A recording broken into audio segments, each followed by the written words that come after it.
Hello বন্ধুরা, আসসালামু আলাইকুম। আশা করি সবাই ভালো আছো। আমি শাহরিয়া মাহমুদ হাজির হয়েছি তোমাদের সামনে বিএইচ লার্নিংয়ের নতুন একটি ভিডিও নিয়ে। তো চলো শুরু করা যাক। পদার্থবিজ্ঞান এসএসসির যে সেকেন্ড চ্যাপ্টারটি রয়েছে গতি বা মোশন, আজকে আমরা সেটি নিয়ে আলোচনা করব। চ্যাপ্টারটিকে 3টি অংশে বিভক্ত করা হয়েছে। আজকে তার প্রথম অংশটি নিয়ে আলোচনা করব। তো দেখে নেওয়া যাক আজকের আলোচ্য বিষয়ের মধ্যে কী কী রয়েছে। আজকের আলোচ্য বিষয়ের মধ্যে রয়েছে স্থিতি ও গতি, পরম গতি ও পরম স্থিতি, বিভিন্ন প্রকার গতি, স্কেলার রাশি ও ভেক্টর রাশি, দূরত্ব ও সরণ, দ্রুতি ও বেগ। এই টপিকসগুলো তোমাদের বইয়ে খুব সহজ কতগুলো টপিকস হলেও এগুলো সম্পর্কে যদি তোমরা ডিপ নলেজ না রাখো তাহলে তোমাদের পরীক্ষা বা অবজেক্টিভ সলভের সময় বিভিন্ন রকম বেকায়দায় পড়তে হবে। চলো শুরু করা যাক।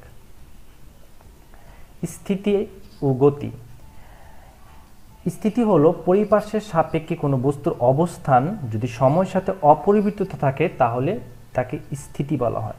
তো উদাহরণস্বরূপ আমরা দেখি, যদি উদাহরণ দিয়ে বোঝাই তাহলে এইখানে যে গাড়িটি রয়েছে সেই গাড়িটি দেখো আশেপাশে যে সমুদ্র আছে সেটার তুলনায় স্থির আছে, অর্থাৎ কোনো অবস্থানের পরিবর্তন আছে। গাড়িটা যে জায়গায় আছে সেই জায়গাতেই দাঁড়ায় আছে। সো এই কারণে এই গাড়িটাকে আমরা বলবো স্থির বা স্থিতি। সেকেন্ড আমরা আলোচনা করব গতি নিয়ে। গতিটা কি? গতিটা হচ্ছে পরিপার্শ্বের সাপেক্ষে যখন কোনো বস্তুর অবস্থান সময়ের সাথে পরিবর্তিত হলে তখন সেটাকে বলবো আমরা গতি। আর এই গতিকে যদি আমরা দেখাতে চাই, দেখো এখানে সুন্দর একটি অ্যানিমেশন দেওয়া হয়েছে। এখানে একটি গাড়ি চলছে এবং আশেপাশে যে মেঘগুলো আছে সেগুলো পিছনের দিকে চলে যাচ্ছে। এখানে গাড়িটার গতিশীল আমরা কীভাবে বুঝতে পারছি? এখানে আমরা সহজেই বুঝতে পারছি, কারণ গাড়িটা সময়ের সাথে সাথে সামনে এগিয়ে যাচ্ছে এবং পিছনে যে পরিপার্শ্ব বা পারিপার্শ্বের যে ভিউগুলো সেগুলো কন্টিনিউয়াসলি চেঞ্জ হচ্ছে। সো আমরা এটাকে বলতে পারি গতিশীল একটি গাড়ি। তারপর আমরা দেখব পরম গতি ও পরম স্থিতি। কোনো স্থিতি বা গতি সেটা কি আসলেই স্থিতি বা প্রকৃতপক্ষে স্থিতি বা গতি নাকি আপাতপক্ষে, সেটা যাচাই করার জন্য আমাদের লাগবে একটি প্রসঙ্গ বস্তু, যাকে বলা হয় কোনো বস্তু স্থিতিশীল না গতিশীল সেটা যদি আমরা জানতে চাই তাহলে আশপাশ থেকে একটি বস্তুকে নিতে হবে যাকে আমরা প্রসঙ্গ বস্তু বা রেফারেন্স অবজেক্ট বলতে পারি। তো এখানে একটি ফিগার তুলে ধরা হয়েছে।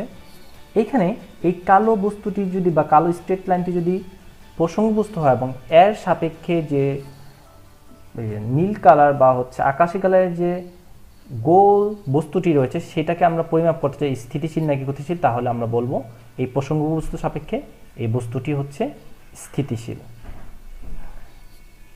এখন আমরা যখন কোনো বস্তুকে স্থিতিশীল ধরছি, যেমন আমি যদি ধরি আমি এখন স্থিতিশীল বা এই যে কালো বস্তুটি, এই কালো বস্তুটি স্থিতিশীল, তাহলে খেয়াল করে দেখো তো আসলে কি এটা স্থিতিশীল?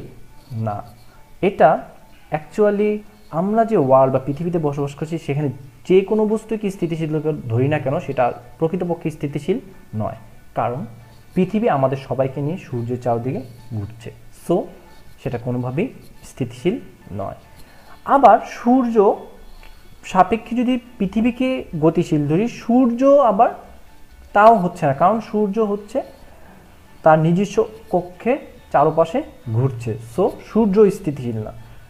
গ্যালাক্সিকে কেন্দ্রে একটা নির্দিষ্ট গ্যালাক্সি থাকে, সেই গ্যালাক্সি আবার তার নিজস্ব কক্ষপথে ঘুরে। সো পৃথিবীতে মহাবিশ্বে এমন কোনো বস্তু পাওয়া সম্ভব নয় যেখানে প্রসঙ্গ বস্তু পাওয়া সম্ভব নয় যেটি প্রকৃতপক্ষে স্থির রয়েছে। আর যেহেতু স্থির বস্তু বা প্রসঙ্গ বস্তু প্রকৃতপক্ষে পাওয়া বা সম্ভব নয়, কাজে আমরা যখন কোনো বস্তুকে স্থিতিশীল বা গতিশীল বলি বা ধরে নেই বলে থাকি বা ধরে নেই, তা আপাতপক্ষে কোনো স্থিতিশীল বস্তু সাপেক্ষে বলে থাকি। অর্থাৎ এই যে আমরা কালো প্রসঙ্গ বস্তুটিকে ধরেছিলাম, এই বস্তুটি আসলে প্রকৃতপক্ষে স্থিতিশীল যেহেতু নয়, তাহলে এটার সাপেক্ষে আমরা যে বস্তু অর্থাৎ যে নীল বস্তুটির গতিশীলতা বা স্থিতিশীলতা নির্ণয় করব সেটি পরম হবে না। সো আমরা এখান থেকে একটা সিদ্ধান্তে উপনীত হতে পারি যে এই মহাবিশ্বের সকল স্থিতি ও গতি আপেক্ষিক, অর্থাৎ কোনো কিছুর সাথে তুলনা করে সেটা বের করা হয়, সেটা স্থিতি বা গতিশীলতা বের করা হয়। সো মহাবিশ্বের কোনো পরম নয় কোনো গতি, পরম নয় কোনো স্থিতি। এরপর আমরা দেখব বিভিন্ন প্রকার গতি। বিভিন্ন প্রকার গতির মধ্যে রয়েছে তোমাদের বইয়ে যে পদার্থবিজ্ঞান বইয়ে যে সকল গতিগুলো দেওয়া আছে সেগুলো এখানে তুলে ধরা হয়েছে। সরলরৈখিক গতি বলা হয়ে থাকে, এটি খুবই সহজ একটি গতির উদাহরণ, কারণ আমরা সরল রেখা সেই ছোটকাল থেকে পড়ে আসছি। সো সরল রেখা বরাবর কোনো বস্তু যখন চালিত হবে সেটাকে বলা হচ্ছে সরলরৈখিক গতি। আর ঘূর্ণন গতি কি? ঘূর্ণন গতি হচ্ছে একদম সহজ, একটা বৃত্তাকার পথে, সেটা হতে পারে উপবৃত্তাকার বা বৃত্তাকার বা অধিবৃত্ত বা বৃত্তাকার পথে যে বস্তুটা ঘুরবে এবং গতিশীল থাকে তখন সেটাকে বলা হচ্ছে ঘূর্ণন গতি।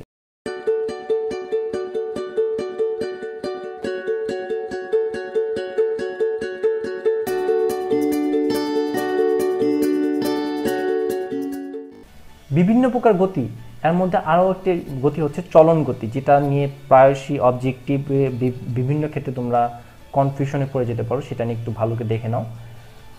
কোনো কিছু দিয়ে এমনভাবে চলতে থাকে যেন বস্তুর সকল কণা একই সময়, এই কথাটি খেয়াল করবে, একই সময় একই দিকে যেতে থাকে, তাহলে সেটা হচ্ছে চলন গতি। প্রত্যেকটি সংজ্ঞার একটি কিছু কি পয়েন্টস থাকে, সেগুলো খুব ভালোভাবে মনে রাখতে এবং এইগুলি অবজেক্টিভের মধ্যে হিট করে, অবজেক্টিভ মাঝে মাঝে কঠিন করা হয়। আবারও বলছি, যেন বস্তু সকল কণা একই সময় একই দিকে থাকে, সেটাই হচ্ছে চলন গতি। আর দেখে নেওয়া যাক উদাহরণ একটি। তোমাদের বই যে উদাহরণটি রয়েছে সেটা আরও সহজবোধভাবে এখানে উপস্থাপন করা হয়েছে। দেখো এই উদাহরণটির প্রত্যেকটি এরোপ্লেনের মাথা থেকে যদি একটি স্পর্শক বা হচ্ছে একটি সরলরেখা আঁকি, তাহলে দেখা যাবে যে এটি চলন গতি নয়, কারণ এই প্রত্যেকটি প্লেনের ডিরেকশন এক একটি ডিরেকশন এক এক দিকে। কিন্তু যখন আমার চলন গতি হবে, সেটা হতে পারে বক্রাকার রেখায়, সেটা হতে পারে বৃত্তাকার রেখায়, কিন্তু সবগুলো যদি একই মুখাপেক্ষী হয় বা হচ্ছে ডিরেকশন একই দিকে থাকে, তখন সেই গতিকে আমরা বলবো চলন গতি, পর্যাবৃত্ত গতি। কোনো গতিশীল বস্তু যদি নির্দিষ্ট সময় পর পর নির্দিষ্ট বিন্দু দিয়ে একই দিকে, আবার খেয়াল করবে এখানেও কি পয়েন্ট হচ্ছে, একটি নির্দিষ্ট বিন্দু দিয়ে একই দিকে একইভাবে অতিক্রম করে। কথাটা একটু অস্পষ্ট হয়ে যাচ্ছে না? খেয়াল করবে, আমি শোনো। এখন আমি যদি এটা দিয়ে বুঝাই, তাহলে এই বস্তুটি, এইটা যদি নির্দিষ্ট বিন্দু হয়, তাহলে একই দিকে অর্থাৎ বস্তুটা যদি ঘুরি তাহলে এইভাবেই ঘুরবে, একই দিকে একইভাবে অতিক্রম করবে। অর্থাৎ দেখো, যদি ঘুরে আসে প্রত্যেকটা সময় বস্তুটি এদিক দিয়ে নামতেছে, আবার ঘুরে এসে এদিক দিয়ে নামবে, আবার ঘুরে এসে এদিক দিয়ে নামবে। সো একই দিক থেকে বাবা গতিটা চালিত হচ্ছে। সো এটাকে আমরা বলবো পর্যাবৃত্ত গতি। সো কি পয়েন্টস কি এখানে? কি পয়েন্টস হচ্ছে নির্দিষ্ট সময় পর পর একইভাবে একই দিকে স্পন্দিত বা গতিশীল হয়। ঠিক এই বস্তুটিও সেভাবেই বলা যায়। এটাকে ঘূর্ণন গতিও বলা যেতে পারে। দেখো বস্তুটি ঘুরছে, দেখো একই দিক থেকে একই সময় পর পর একই দিক থেকে অতিক্রম করছে। সো এটা কি পর্যাবৃত্ত গতি। সরল স্পন্দন গতি, এটি একটি বিশেষ ধরনের পর্যাবৃত্ত গতি। তো এটি হচ্ছে পর্যাবৃত্ত গতির একটি বিশেষ ধরন, যেখানে স্পন্দন গতি বলা একটি নির্দিষ্ট বিন্দু দুই পাশে বস্তুটি স্পন্দিত হয়। বস্তুটি একেবারে স্থির অবস্থা থেকে শুরু করে ধীরে ধীরে গতিশীল হয়। কেন্দ্রবিন্দুতে পৌঁছা তখন গতি কমতে থাকে। এইখানে যে বস্তুটি রয়েছে এটি সরল স্পন্দন গতির মধ্যে পড়ে না, কারণ এইটি দেখো একটি নির্দিষ্ট বিন্দু দুই পাশে বস্তুটি স্পন্দিত হয়।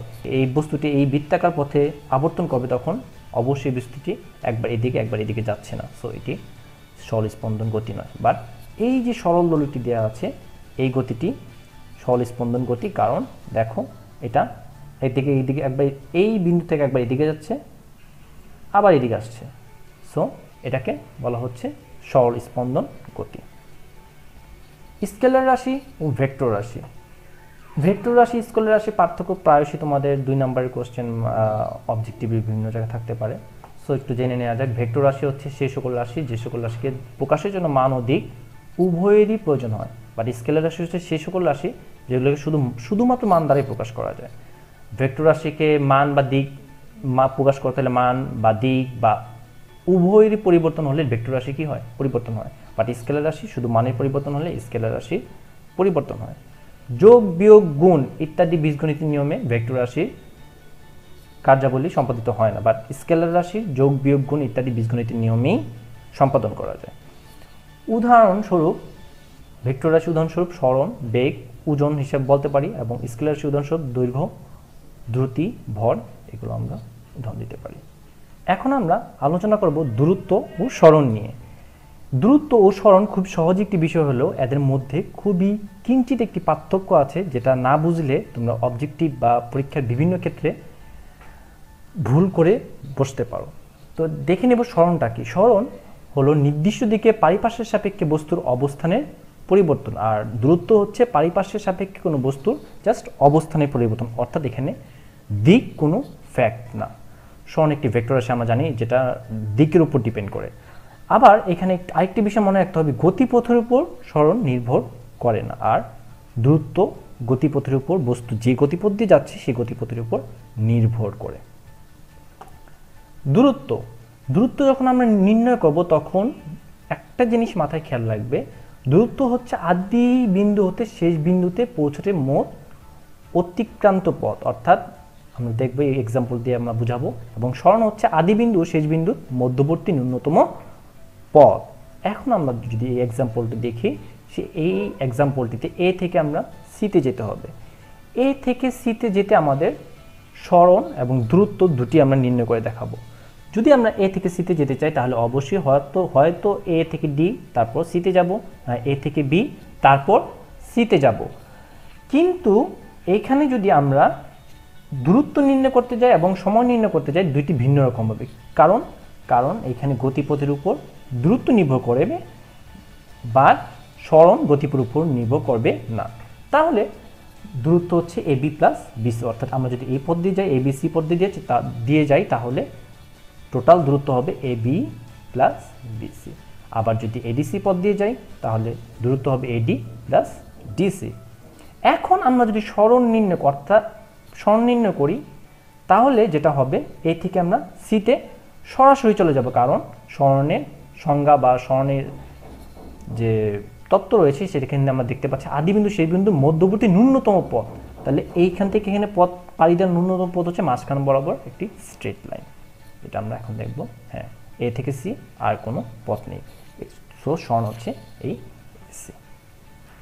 তোমাদের জন্য একটি প্র্যাকটিস প্রবলেম দেওয়া আছে, তোমরা আশা করি সবাই করতে পারবে এটা। আর যদি না পারো আমি তো আছি, কমেন্ট বক্সে জানাবে, আমি তোমাদেরকে যেভাবে হোক সাহায্য করার চেষ্টা করব। এখানে এ হতে বিতে যেতে অতিক্রান্ত দূরত্ব ও সরণ তোমাদেরকে নির্ণয় করে দেখাতে পারছে। এ থেকে বিতে যাবে এবং এই বৃত্তাকার পথে যাবে, যে বৃত্তটির রেডিয়াস বা ব্যাসার্ধ হচ্ছে আর। এখন আমরা আলোচনা করব দ্রুতি বেগ নিয়ে। দ্রুতি হলো কোনো বস্তু একক সময় যে পথ অতিক্রম করে তাকে দ্রুতি বলে। যদি ডি ইকুয়ালস টু ডিস্টেন্স হয়, অর্থাৎ ডি দ্বারা ডিস্টেন্স বোঝায় অতিক্রান্ত পথ বা হচ্ছে দূরত্ব, এবং টি হচ্ছে সেই দূরত্ব অতিক্রমের সময়, তাহলে আমরা দ্রুতি পাবো ভি ইকুয়ালস টু পাবো ডি বাই টি। আর যদি আমরা বেগ নির্ণয় করি একই জিনিস, শুধুমাত্র বেগের ক্ষেত্রে যেহেতু একটি ভেক্টর রাশি সো একটি নির্দিষ্ট দিক থাকবে। নির্দিষ্ট দিকে কোনো বস্তু একক সময় যে পথ অতিক্রম করে তাকে বেগ বলে। বেগকে প্রকাশ করা হয় ভি দিয়ে, V equals to S by T. এখানে এসটা হচ্ছে একটি ভেক্টর রাশি অর্থাৎ সরণ। এই সরণ অতিক্রম করতে যদি টি সময় লাগে তাহলে এস বাই টি দিয়ে আমরা সেই বস্তুর বেগ নির্ণয় করতে পারি। আজকে এই পর্যন্তই, আশা করি সাবস্ক্রাইব করে আমাদের সাথেই থাকবে এবং হ্যাঁ, লাইক, কমেন্ট ও শেয়ার করতে ভুলবে না।